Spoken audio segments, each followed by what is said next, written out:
What is post-traumatic stress disorder, PTSD? After people face trauma, they tend to experience a predictable combination of symptoms, most of which fall into 4 categories: thinking symptoms, reliving symptoms, arousal, emotion symptoms, avoidance, numbing symptoms. When these symptoms persist for longer than a month, a person is said to have PTSD. Thinking symptoms.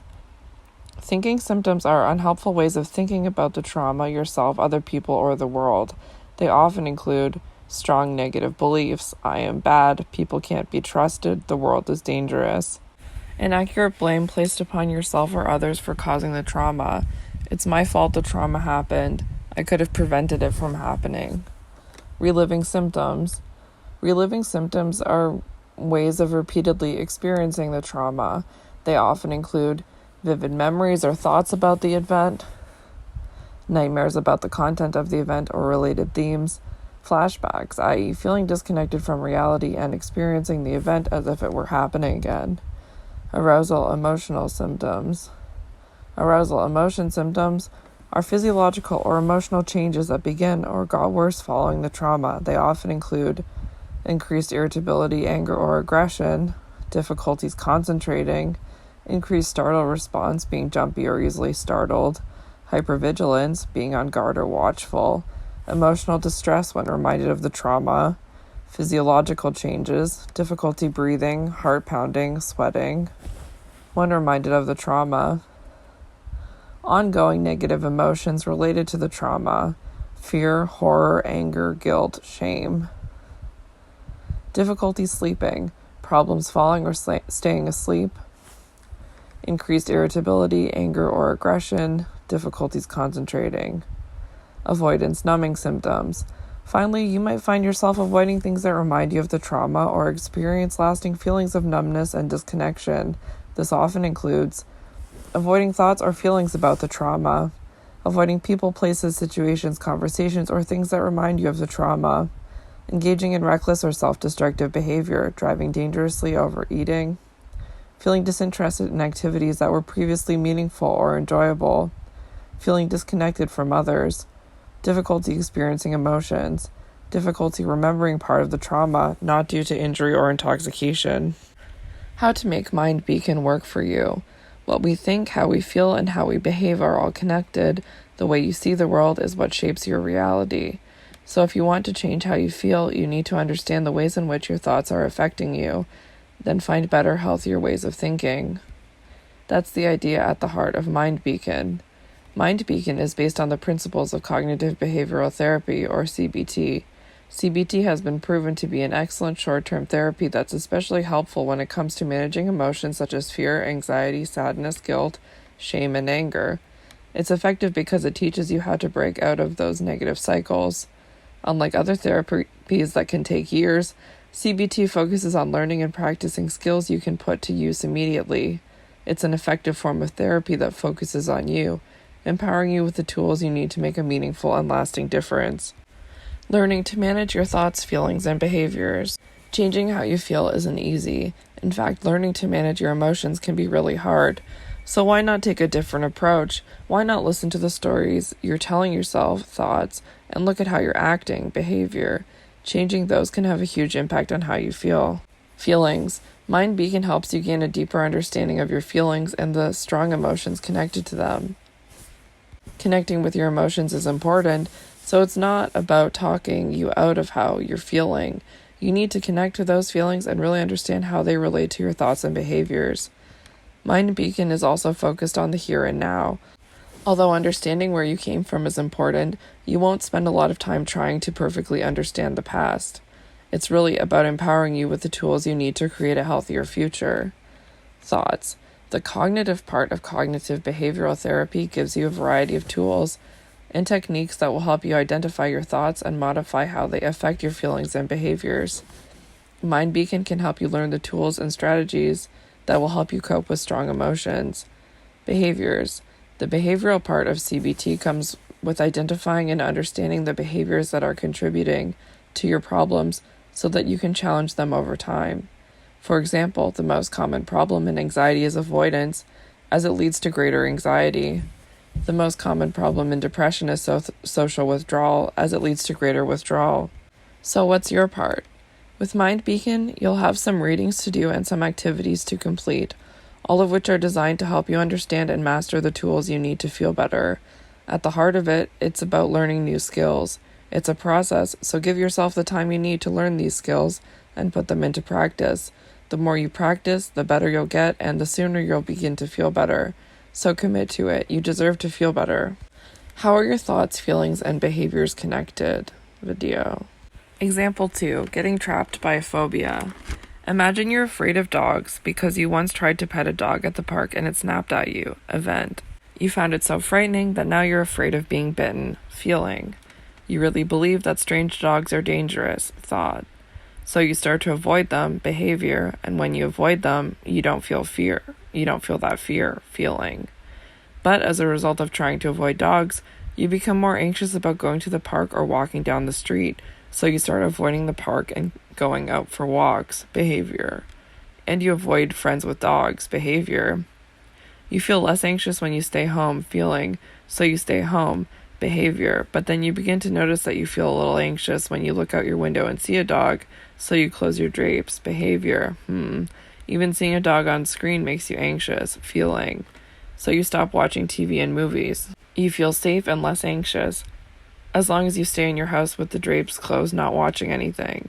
You've just avoided yourself into a corner. By engaging in avoidance behavior, you went from freely moving around in the world to being trapped in your house. It's a negative spiral of avoidance leading to more fear and more avoidance, and it clearly shows how strong the connection between thoughts, actions, and feelings can be. Example 3. Creating a depression cycle. You're depressed. It's Friday afternoon and you're exhausted. Feeling. You just want to make it through the rest of the day so you can go home and go to bed. Behavior. Then a friend invites you to dinner. Event. You think, I can't do that. I'm too tired. I'm so not fun. It will be boring and awful. She'll think I'm a loser. Wait, I am a loser. She just feels sorry for me. This is awful. Thoughts. These thoughts lead you to feel even more exhausted and now embarrassed. Feeling. So you say, no thanks, I have other plans. Behavior. You pick up some takeout, lay on the couch and binge watch TV. Behavior. I can't believe I'm home alone on Friday night. I'm such a loser. I should have gone out to dinner. Thoughts. Now you feel more lonely and ashamed. Feeling.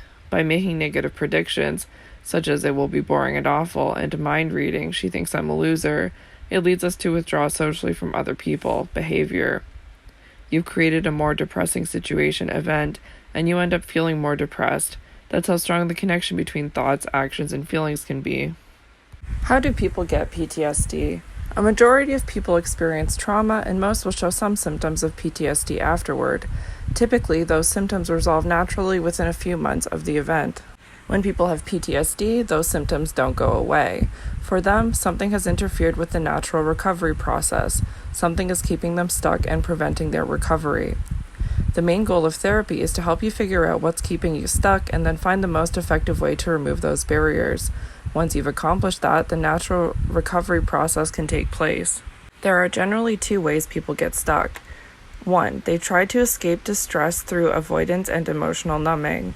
When you're feeling emotionally distressed about your trauma, you may want to avoid everything that reminds you of it. This can include both internal and external reminders. Internal reminders can include things like images, thoughts, feelings, or physical sensations that remind you of the event. External reminders can include people, places, or situations. This often includes the place where the trauma happened, people who remind you of the perpetrator, or situations similar to ones in which the trauma occurred. Another way to escape distress is to numb your emotions.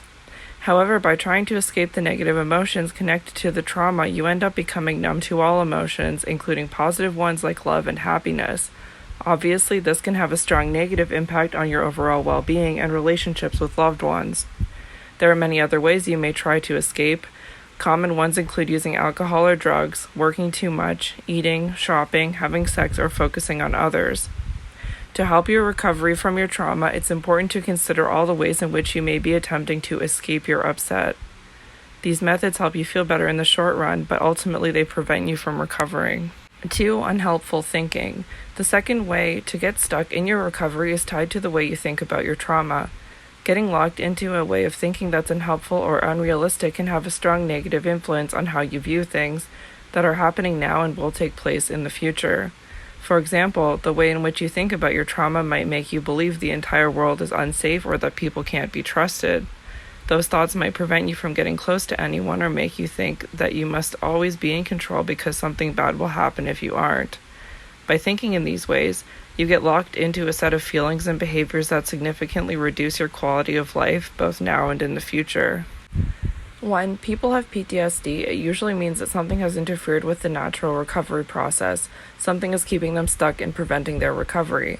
The main goal of therapy is to help you figure out what's keeping you stuck and then find the most effective way to remove those barriers. Once you've accomplished that, the natural recovery process can take place.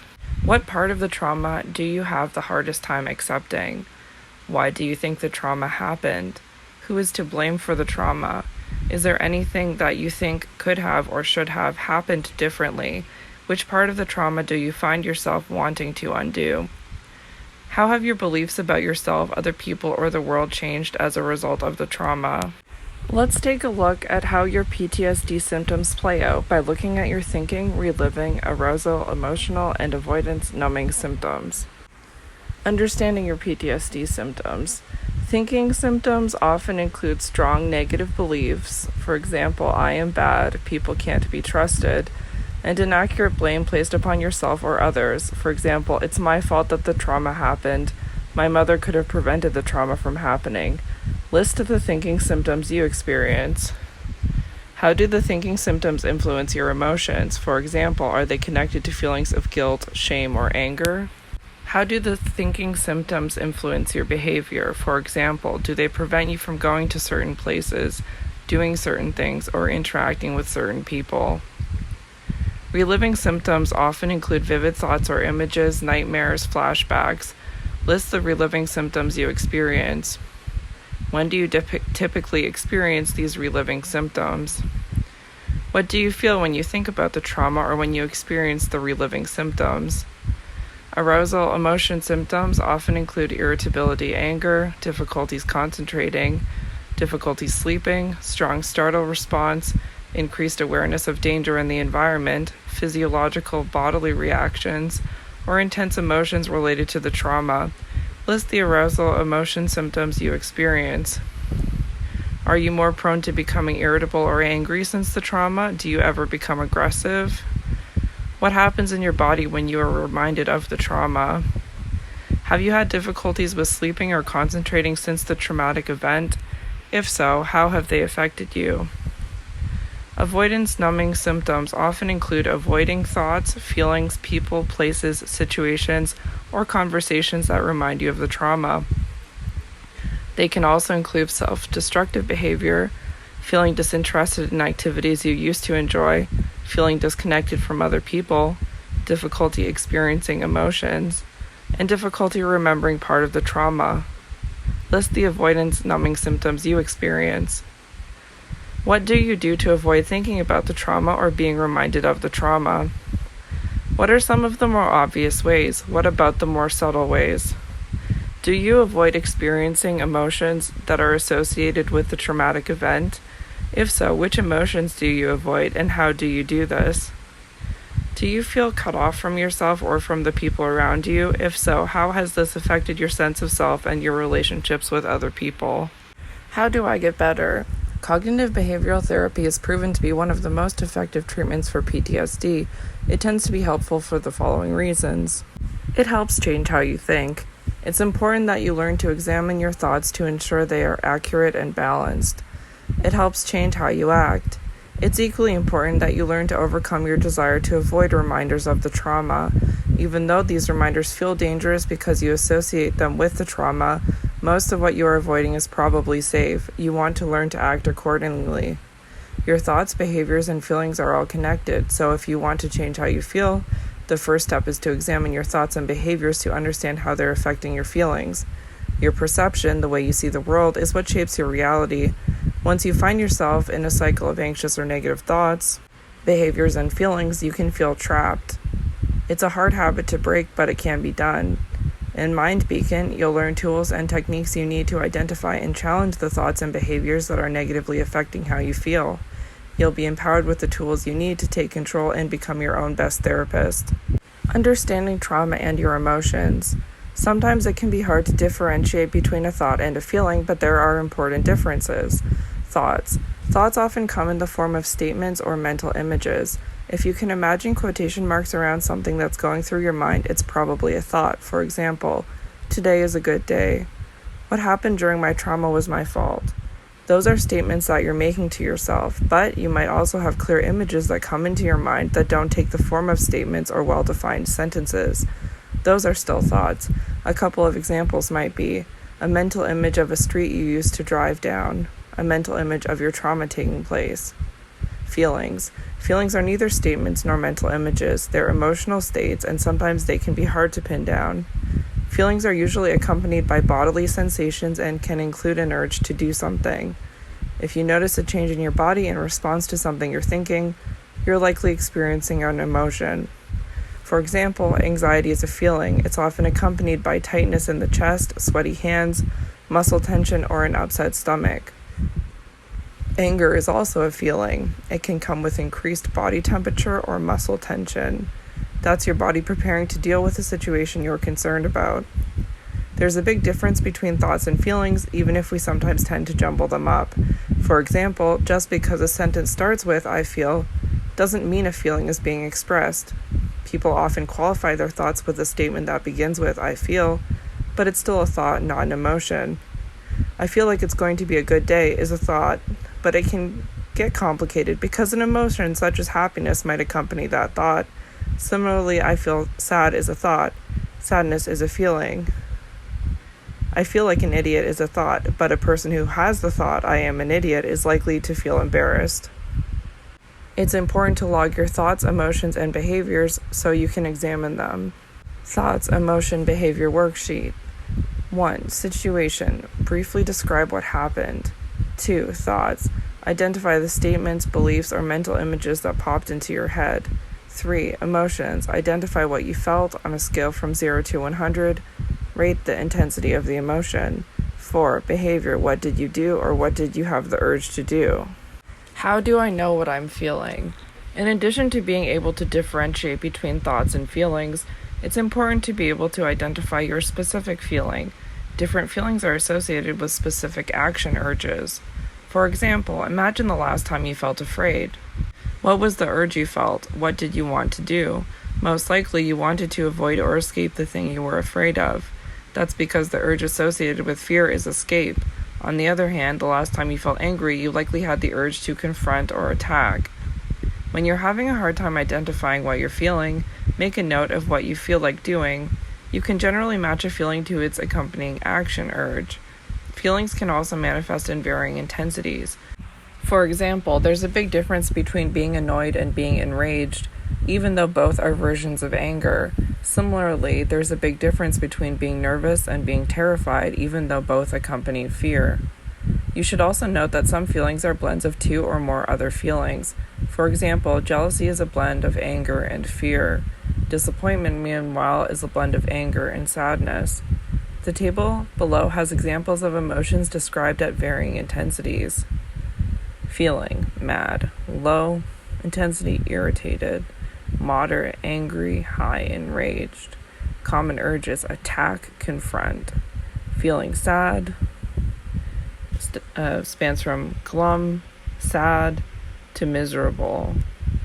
Common urge is to withdraw and isolate. Scared ranges from cautious, anxious, to terrified. Common urge is to escape and avoid. Disgusted ranges from grossed out, appalled, to revolted. The common urge is to repulse, reject. Ashamed ranges from embarrassed, humiliated, to mortified. Common urge is to hide. Happy ranges from content, happy, ecstatic. The common urge is to celebrate and connect. Natural versus manufactured feelings. When it comes to recovery, you are likely to experience both natural and manufactured feelings. It's important to understand the difference because you want to react differently to them. Natural feelings are those that are normal and realistic when you have had a traumatic event. They involve little to no thinking on your part. For example, traumas always involve danger, so it's natural to feel fear. If you lost someone during the traumatic event, it's natural to feel sadness. If you were violated, it's expected that you would feel anger. To promote recovery, the goal is to fully experience these natural emotions and not avoid them. Natural feelings decrease quite quickly if they are not avoided. They are like energy stored up in a pressurized bottle. If you take the top off, the energy will be released. If you keep the top on, that energy stays bottled up and can cause emotional and physical problems. Manufactured feelings. Manufactured feelings, meanwhile, are created by unhelpful thoughts about the traumatic event and other events. For example, if you look back at your trauma and say things to yourself like, "I should have prevented it," you feel guilt. If you say, "I should have known better," you feel anger at yourself. Manufactured feelings are like a wood fire. If you keep throwing on logs, thoughts, you will keep having fire feelings. To promote recovery, the goal is to examine your thoughts and consider changing them to something more realistic. This will change the manufactured feelings you're having. The goal for your recovery is to allow yourself to feel the natural feelings about your trauma and challenge thoughts you're telling yourself that are manufacturing negative feelings. Thinking, feeling, and acting. Thinking to feeling. The way we interpret events has a powerful impact on how we feel. For example, imagine that a colleague passes you on the street and doesn't say hello. What are some of the ways you might interpret that? You might think, maybe they didn't see me, or maybe they weren't wearing their glasses. In that case, you might not think much about it. But what if instead you thought, they must be mad at me? Then you'd likely feel anxious or angry. It's the same event. The only thing that's changed is the way you're interpreting it. Feeling to acting. Feelings are often associated with urges to act in a particular way. For example, an urge associated with anger is attack. For fear, it's often flee. So if you were anxious because you thought your coworker was mad at you, you might have the urge to avoid them at work the next day. Acting to thinking. Our thoughts, feelings, and actions about a particular situation are a cycle that can be helpful or unhelpful. Let's go back to our example and see how that cycle can either continue, worsen, or be broken, depending on our interpretation of events. Imagine you avoided your colleague at work, behavior, because you were anxious, feeling, because you believed they were mad at you, thought. But what if they weren't? What if instead you said hello and told them about them not seeing you recently? You might learn that they didn't see you or that they saw you but were running late for an appointment. The conversation might easily make you question your belief that they were mad at you. And once you change your thinking, you probably wouldn't feel anxious about it anymore. If you avoided your colleague behavior, you'd never have the opportunity to challenge your thought and it would likely persist. Relying solely on your interpretation of a single event, you might start actively avoiding them at work or avoiding projects in which they might be involved. In this way, thinking, feeling, and acting continuously fuel one another and create a self-perpetuating cycle. Thinking to feeling to acting and back again. These concepts can easily be applied to your trauma and how you're feeling. How you think about your trauma influences how you feel and how you behave. If following an assault you think, "It's my fault that this happened," then you might feel ashamed. The natural urge associated with shame is to hide either oneself or the thing we're ashamed of, so that shame might cause us to avoid people or keep us from talking about our trauma. Of course, if the trauma was not our fault, but we believe it was, then that avoidance is likely to prevent us from looking at what happened in a more accurate and balanced way. We won't be able to realize, "It isn't my fault this happened." Withdrawing from others and the world can reinforce the belief that you've done something shameful, which, in turn, increases your feelings of shame. This causes a cycle of shame and withdrawal. Changing your thoughts and behaviors. In order to change your thoughts and behaviors, it's important to first become aware of your patterns. To help achieve this, use the Thought, Emotion, Behavior worksheet this week, and every time you notice a strong shift in your feelings, note the event and the emotion you experienced.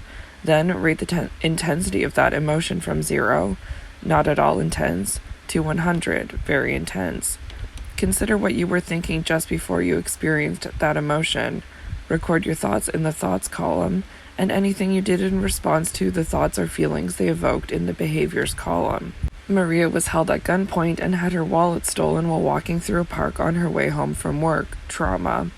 A few weeks later, she receives an invitation to her friend's birthday picnic event, which is planned to take place in the same park. Maria thinks that park is dangerous, thought, and declines the invitation to the party. Behavior. Not all of the thoughts, feelings, or behaviors you record will necessarily be related to your trauma, and that's okay. At this point, it's just important to get into the habit of recognizing your thoughts and reactions to events, how your thoughts are related to your feelings, and how your thoughts and feelings influence your behavior, or your urge to behave in a particular way. When you notice a thought that you think is definitely related to the trauma, or one that's particularly distressing for any reason, make note of it on the stuck point list. The stuck point list is used to identify those black and white, self-critical thoughts you're holding on to about your trauma. Stuck points will often manifest in forms like, if I had only, it's my fault that, or I deserve. They might be if-then statements such as, if I had done this, then that would have happened instead. This will help you keep track of thoughts that might be interfering with your natural recovery. It's important to log your thoughts, emotions, and behaviors so you can examine them. 1. Situation. Briefly describe what happened. 2. Thoughts. Identify the statements, beliefs, or mental images that popped into your head. 3. Emotions. Identify what you felt, and on a scale from 0 to 100, rate the intensity of the emotion. 4. Behavior. What did you do, or what did you have the urge to do? Understanding the big picture. How to evaluate distressing thoughts. By this point, you probably understand how your thoughts about daily events and your trauma can have a strong influence on your feelings and behavior. So it follows that by changing your thinking, you can change those feelings and behavior. We've looked at how our thinking can be inaccurate or unhelpful, and we considered the example of a colleague who walks by without saying hello. To recap, if your thought was, they're mad at me, then you might feel anxious and avoid that colleague at work. Instead, you might choose to address the situation to find out if your thoughts were accurate. Taking the time to get a little more information can sometimes make a world of difference. Get all the information. The thinking, feeling, acting cycle can be interrupted by 1. Obtaining information that confirms or disproves your initial thoughts, or 2. Considering how someone else might think about this situation. Let's say you assumed your colleague was mad at you. What if you later learned that they didn't say hello because they were rushing to the hospital because their partner had gone into labor? All of a sudden, their actions seem entirely reasonable, and you realize they had nothing to do with you. Your thoughts might change from, they're mad at me, to, of course they didn't stop to chat. As a result, you're likely to feel neutral or even excited for them. Of course, this shift in feelings would also change your behavior. Instead of avoiding your colleague, you're likely to seek them out afterwards to congratulate them. The point is, when we have all the facts, we can have different thoughts and interpretations. This changes how we feel and act. Completing a big picture worksheet. Connecting it to PTSD, completing a big picture worksheet. Let's look at how the connection between events, thoughts, feelings, and behaviors relate to your PTSD symptoms. To do so, it will be important to consider the beliefs you hold related to the trauma and how you've made sense of what happened.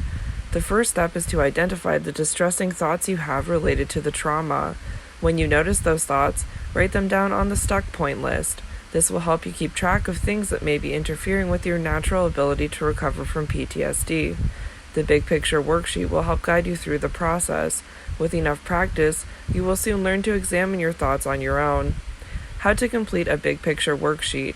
1. Use the big picture worksheet and the stuck point list to identify thoughts you're holding on to about your trauma. Note them in the box on the big picture worksheet. Stuck points will often manifest in forms like, if I had only, it's my fault that, or I deserve. Or they might be if-then statements. Note the intensity of these feelings in the next box, from 0 a little to 100 a lot. 2. Consider alternative thoughts you might have in this situation. Keep in mind that there are no bad ideas. Even if you don't believe the alternative thoughts, write them down anyway. The goal is to think flexibly and generate possibilities, not capture perfect or correct thoughts. Write down everything you can think of. You might even consider asking others what they would think in a similar situation. 3. Now pick the winners. Of all the thoughts you came up with, pick the ones that seem the most balanced. It could be one thought or it could be several. The thoughts you pick may be more positive than your original thought, but they also might not be. They might still make you upset, but they may also combine with other thoughts to be more balanced. For example, if one of your distressing thoughts was, I can't control anything that happens to me, or I need to have complete control over everything at all times, an alternative thought might be, I have control over some things in my life, but not over everything. Or it's neither possible nor necessary to have complete control over everything.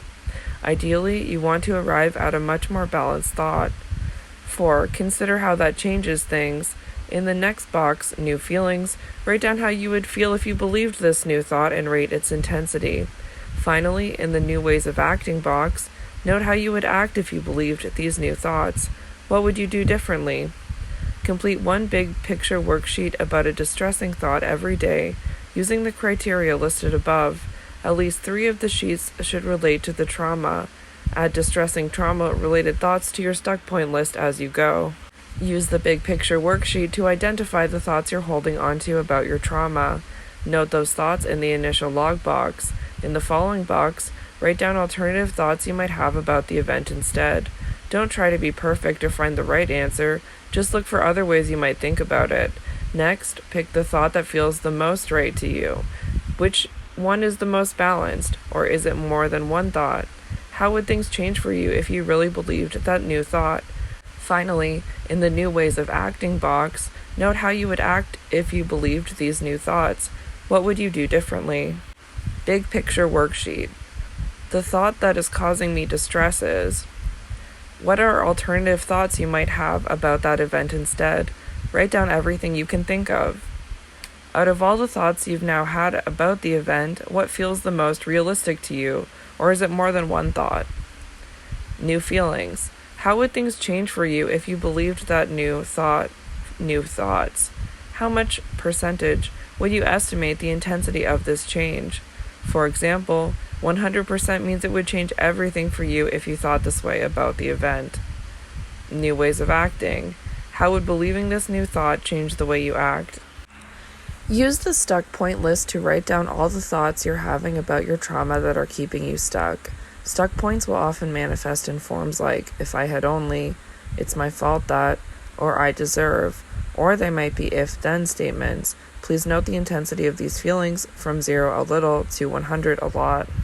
Stuck point list. What are the thoughts about your trauma that are keeping you stuck? Please note the intensity of these feelings. Sticky ways of thinking. Going back to move forward. Now that you've learned how to look at your thoughts from different perspectives using the big picture worksheet, we're going to focus on identifying and examining thoughts specifically related to your trauma. It's important to focus on these thoughts because they're often what prevent natural recovery. They may act like a dam in a river. Even though the dam may be far back, it can still block its flow. Similarly, your thoughts about the trauma may be from a long time ago, but they may block your recovery process. And, just as removing the dam allows the river to flow, the process of examining distressing thoughts related to the trauma allows natural recovery to take place.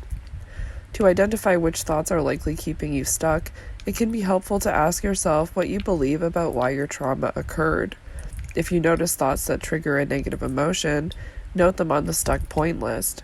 Having those thoughts on the stuck point list will help you focus your work and provide thoughts to work on with big picture worksheets. Moving toward acceptance. There are different ways of thinking that keep people stuck in their recovery process. Some ways may be balanced or helpful, others might not. People who have experienced trauma and have PTSD struggle with the idea of acceptance. To accept something means to acknowledge that it happened exactly as it did, even if it was wrong or painful. Those who recover from trauma and do not have PTSD have been able to face and accept the reality of what happened to them, even if they didn't like that it happened and wish it hadn't happened to them or someone else. Acceptance is not the same thing as approval. Accepting something does not mean that what happened was okay, that it was morally correct or predictable. Accepting something simply means you are acknowledging the reality that something happened exactly as it did. It's often difficult for people to accept trauma. Naturally, they wish it hadn't happened or that they could have done something to prevent it. It's common for people to blame themselves or others while imagining a different outcome. Although this sort of reaction to trauma is understandable, it can interfere with acceptance, which is necessary for recovery. Over the next few modules, we'll discuss thinking patterns that typically get in the way of acceptance and how you can overcome them. Use your answers to these questions to identify any stuck points and add them to your stuck point list. Uncovering sticky thinking. What would it mean for you to accept that the trauma happened? Would accepting the trauma mean letting someone, either yourself or another person, off the hook for something wrong or painful? Would accepting the trauma mean saying that something wrong or painful was actually okay? Would accepting the trauma mean that what happened actually was not such a big deal, should not have led to so much suffering, or that you should have gotten over it sooner? Understanding hindsight bias. Have you ever had a hard time deciding between two meals at a restaurant? Then, when your meal comes and you taste it, you've thought, I should have ordered the other dish. If so, you've experienced hindsight bias. When you have hindsight bias, you look back on a decision or a situation and assume that you had the knowledge then that you do now. In other words, your current understanding is affecting the way you look back on past decisions, situations, and experiences.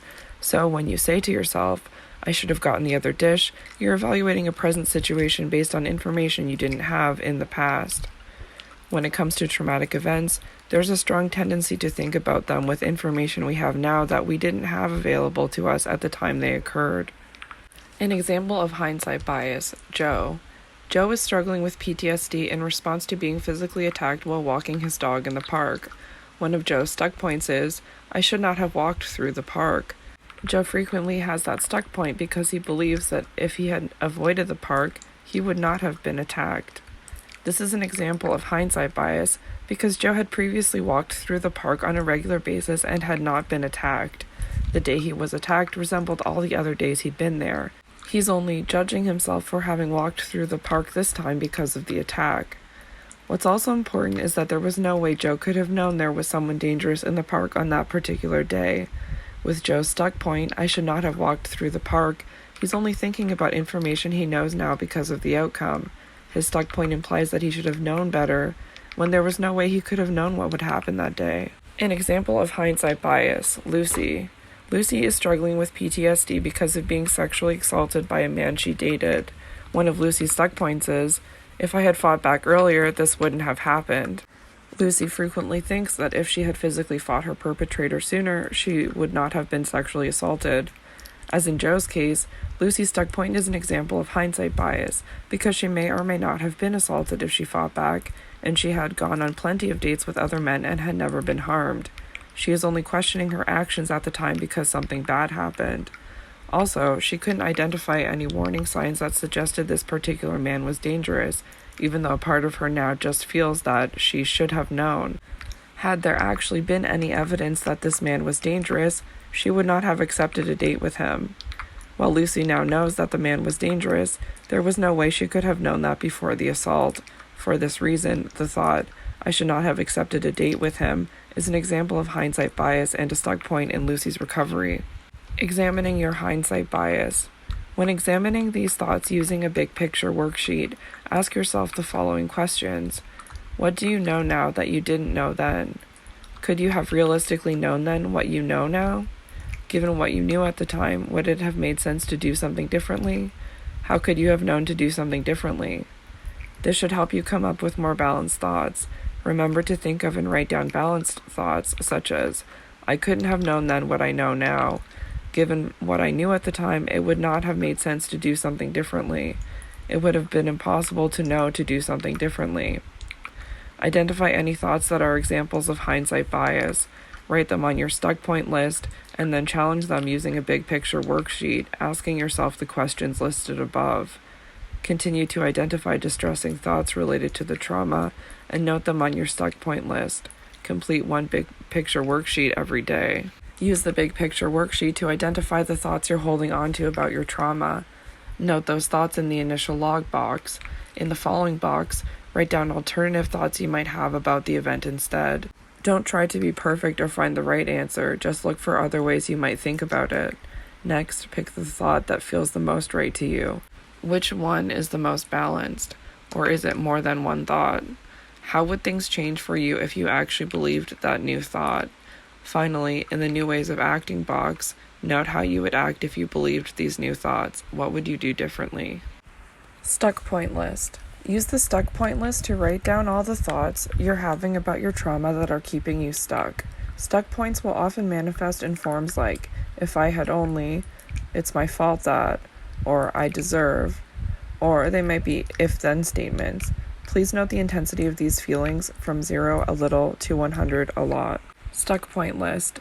What are the thoughts about your trauma that are keeping you stuck? Please note the intensity of these feelings. Understanding undoing and happily ever after thinking. It's normal to wish that a trauma never happened. People often get stuck when they fall into a thinking pattern called undoing. When you're undoing, you're replaying the trauma over and over again in your head, imagining how you could have acted differently in the moment to cause a different outcome. It's about thinking of all the things you could have or should have done to prevent the trauma from happening. Undoing often overlaps with hindsight bias because it assumes you should or could have chosen a different course of action. Undoing can also overlap with happily ever after thinking, which is when you assume that a different course of action at the time would have led to a better outcome. An example of undoing and happily ever after thinking, Tina. Tina is struggling with PTSD as a result of a serious car accident. The night of the accident, she was on her way to a friend's house. Just before she left, she received a call from someone who offered to drive, but because she didn't want to be a bother, she declined. Thanks to a few things that popped up at the last minute, Tina eventually made it out of the house about 30 minutes later than planned. Only a few minutes into her drive, she was involved in a head-on collision with a drunk driver. Some of Tina's stuck points are, I should have carpooled with my friend. If I had left the house 30 minutes earlier like I'd planned, then I wouldn't have been on the road at the same time as the drunk driver. I should have taken transit. I shouldn't have taken that route. Tina is dwelling on the things she wishes she had done differently. Undoing refers to the process of repeatedly thinking about how the trauma could have been prevented if only, assuming that doing something differently would have led to a better outcome. For example, the car crash not happening also illustrates happily ever after thinking. Although it's possible that any of the different courses of action that Tina has imagined could have prevented her from being in the accident, this type of thinking is unhelpful for several reasons. 1, it can be a form of hindsight bias. There's no way she could have known that her decisions would result in her getting in a car accident. 2, it may not be accurate. It's impossible to know whether different actions would have prevented the event from happening, made it better, or even made it worse. For example, if Tina had carpooled with her friend, the accident may not have occurred. It's also possible that they would have been in a different accident in which both of them were hurt or killed. A third possibility is that if Tina had avoided the accident, the drunk driver may have hit someone else and possibly harmed or killed them. Because none of these things actually happened, it's impossible to know whether a different course of action would have led to a better or worse outcome. 3, undoing prevents acceptance. Constantly imagining what we wish had happened prevents us from accepting what did happen. 4, happily ever after thinking prevents acceptance. Sometimes we engage in happily ever after thinking to make the world seem more controllable, but while that might increase our sense of control in the short term, it prevents us from accepting what happened and recognizing that rarely do we have complete control over what happens to us. Next steps. Identify thoughts that fall in the pattern of undoing and happily ever after thinking and note them on your stuck point list. When examining these thoughts using a big picture worksheet, ask yourself the following questions. Could I have known then what I know now? How could I have known to do something differently? Is there a possibility that, if I had done something different, it may have made things worse, or at least not better? Is it really possible to know what could have been done differently to prevent this from happening? Setting aside what anyone could have done, is it helpful or unhelpful for me to imagine these different scenarios? This should help you generate more balanced thoughts.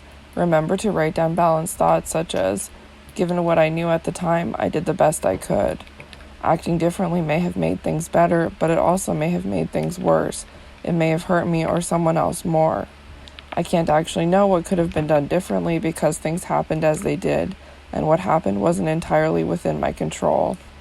I wish something did happen differently, but it didn't, and it's hard to know what could have realistically gone differently. Things happened as they did, even though it was really painful for me. Identify any thoughts that are examples of undoing or happily ever after thinking. Write them on your stuck point list, and then challenge them using a big picture worksheet by asking yourself the questions listed above. Continue to identify distressing thoughts related to the trauma and note them on your stuck point list. Complete one big picture worksheet every day. Big picture worksheet. Use the big picture worksheet to identify the thoughts you're holding on to about your trauma. Note those thoughts in the initial log box. In the following box, write down alternative thoughts you might have about the event instead. Don't try to be perfect or find the right answer. Just look for other ways you might think about it. Next, pick the thought that feels the most right to you. Which one is the most balanced, or is it more than one thought? How would things change for you if you really believed that new thought? Finally, in the new ways of acting box, note how you would act if you believed these new thoughts. What would you do differently? Stuck point list. Use the stuck point list to write down all the thoughts you're having about your trauma that are keeping you stuck. Stuck points will often manifest in forms like, if I had only, it's my fault that, or I deserve, or they might be if-then statements. Please note the intensity of these feelings from 0 a little to 100 a lot. Understanding situational neglect. When thinking about trauma, people with PTSD commonly focus on themselves, especially their thoughts and actions or lack thereof. Often they think about what they believe they could have done, rather than thinking realistically about everything else that happened at the time. They tend to focus on themselves and neglect the situation they were faced with. You can become stuck as a result of the way you evaluate how you were thinking and behaving during a stressful trauma. Situational neglect refers to a pattern of thinking where we underestimate the power of the situation in influencing our behavior and overestimate our ability to influence the situation. Years of research in psychology shows that situations influence people more than they realize. We tend to believe that we're more powerful than any situation we might be placed in. However, research shows that we or others can do things we might not expect when we're put in certain circumstances. An example of situational neglect, George. George is struggling with PTSD as a result of his actions in combat. A few weeks into his first tour in Afghanistan, George found his patrol pinned down in particularly heavy action, and he dove to take shelter under the closest armored vehicle. For the next 15 minutes, he stayed under cover while his team continued to take and return fire, with several of his fellow soldiers becoming casualties in the firefight. A decade later, George is still racked by guilt, convinced that those casualties would have been prevented if he had found the courage to support his team. Although he had previously thought of himself as brave and trustworthy, he now considers himself weak and cowardly. Falling into the trap of situational neglect can contribute to symptoms of PTSD because it leads people to think they should have been more powerful than the situation in which they were placed. Of course, we're all responsible for our actions to some degree, but there are many factors that can influence us, especially when we're under extreme stress. When thinking about your trauma, be sure to think accurately about the situation you were in at the time. Carefully consider how the situation influenced your actions or the actions of others. Next steps. Identify thoughts that fall into the pattern of situational neglect and note them on your stuck point list. When examining these thoughts using a big picture worksheet, ask yourself the following questions. What factors outside of myself in that particular situation influenced my behavior? How did they influence my behavior? How might someone else whom I respect be influenced by those factors? Is it possible that he or she would have behaved similarly? Given what I was thinking and feeling at the time, what makes sense about the way I behaved? Realistically, how was my traumatic situation more powerful than me, and how did that lead me to do what I did? This should help you generate more balanced thoughts. Remember to write down balanced thoughts such as, even though I might not like the extraordinary situation I was in, this was not a normal situation and my behavior makes sense in light of it. The fact that my body froze in that moment may actually have kept me safe. There was no way I could have known there would be a drunk driver on the road that night. There really were no warning signs that he was dangerous. There was no way I could have known what he would do. I was a child at the time and had no power to influence the outcome of the situation. Identify any thoughts that are examples of situational neglect. Write them on your stuck point list, and then challenge them using a big picture worksheet by asking yourself the questions listed above. Continue to identify distressing thoughts related to the trauma and note them on your stuck point list. Complete one big picture worksheet every day. Big picture worksheet. Use the big picture worksheet to identify the thoughts you're holding onto about your trauma. Note those thoughts in the initial log box. In the following box, write down alternative thoughts you might have about the event instead. Don't try to be perfect or find the right answer. Just look for other ways you might think about it. Next, pick the thought that feels the most right to you. Which one is the most balanced, or is it more than one thought? How would things change for you if you really believed that new thought? Finally, in the new ways of acting box, note how you would act if you believed these new thoughts. What would you do differently?